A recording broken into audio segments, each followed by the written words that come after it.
Go ahead and get started. First question, Adam Spollen. Hey, Stephen, who will run the offense when Kevin goes out of the game? Yeah, it's going to be by committee. It'll be Jay Sean. It'll be Avery Bradley. It'll be Kelly Olynyk some. Yeah, we're just going to have to get the ball at the floor. I guess how difficult is it to just kind of come up with rotations when you are this shorthanded with your guards? Very hard, very hard. I've been thinking a lot about it all day, talking to the staff about it. Obviously, without any real wing depth, we're going to have to be a little bit creative, but making sure that, Kevin Porter is obviously going to have the majority of the minutes, but making sure that we're organized when when he's out of the game has been just something that I've been thinking a lot about this afternoon. And we're going to have to, like I said, do it by committee. And we've been in this position before where we've had, limited options, and, JT has done a good job with it.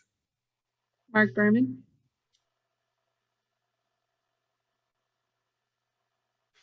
Stephen, Steve Clifford just said a while ago that playing against you is not one of the pleasant things in the NBA. It's just different. How do you feel about having to go up against a close friend like Steve? Yeah, it's not great. I mean, he's such a good coach. His team is going to be prepared. They're going to be sound on both ends of the floor. He just is really good. And there's a lot of good coaches in this league, but then to put on top of it the relationship that I have with him, and competing against him doesn't seem, it's not a natural thing really, but that's just the nature of it.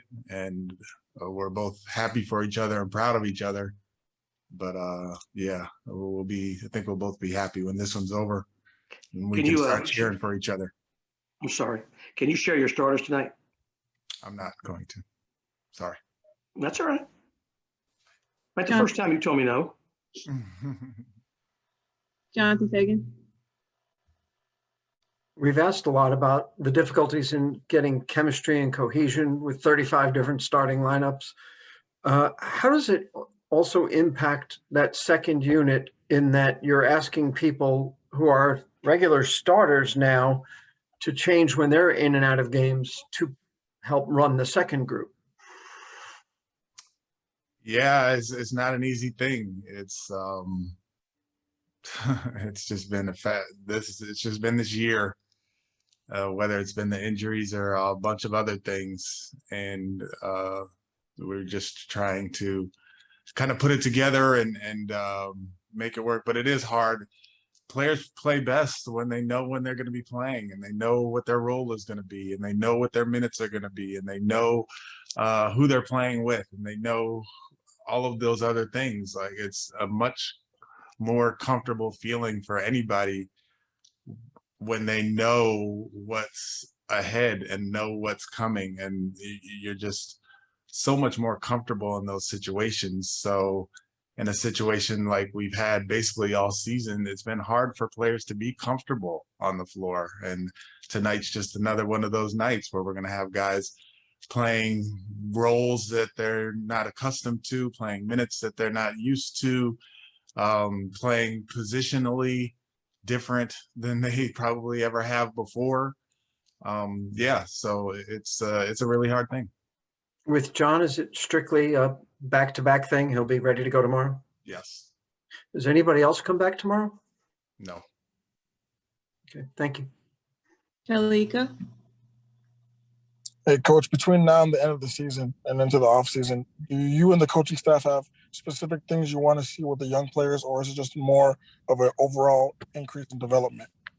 No, I mean, we're really tinkering with who plays well together and all of those things. But like I said, with the injuries and the all of that's kind of gone on this year, it's really hard to pinpoint group things that come together cohesively and that you can evaluate well, whether it's based on lack of practice time or a newness of this group or the youth of our group. There's just a lot of factors that go into it. So as far as like the evaluation or the progression of the young guys, I think, first of all, I think they've all done a really good job of getting better. And that has a lot to do with the coaching staff, starting with John Lucas and his ability to help young players get better.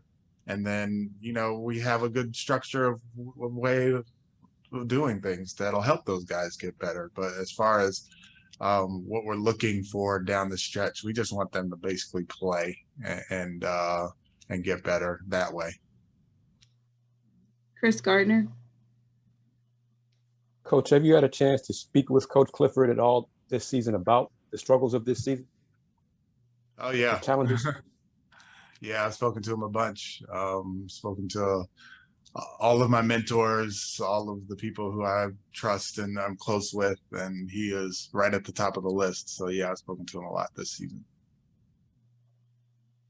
Thank you, Coach.